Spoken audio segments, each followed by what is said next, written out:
আমার এই লাউ গাছের বয়স 6 মাস, প্রচুর লাউ দিছে।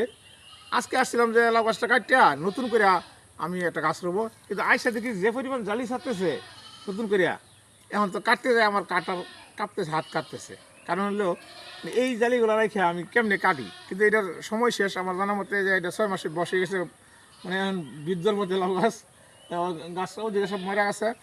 নতুন জালি এই যে এক দুই তিন দুইটা একটা ডাল আসছিল, ওই যে দেখেন কী পরিমাণ লাউ আসতেছে।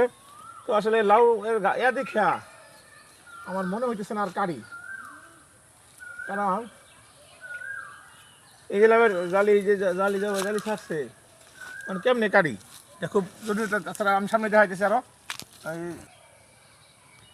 কী পরিমাণ জালি দেখেন। যে এখন এটা কাটতে যায় আমার এখন কাটার এই সমস্যা হয়ে গেছে, মানে মন চাইতেছে না কাটি, কিন্তু এটা সময় শেষ।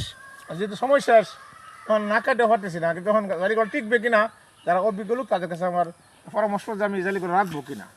এখন আমার কাটতে যায় খুব হিমশিম করতেছে, প্রতিটা ডগায় ডগায় ডগায় না পাতায় পাতায় জালি ছাড়ছে। দেখেন কী অবস্থা, ভিতরে এই অবস্থা হঠাৎ করে যেন মানে নতুন জ্বর পেয়ে গেছে।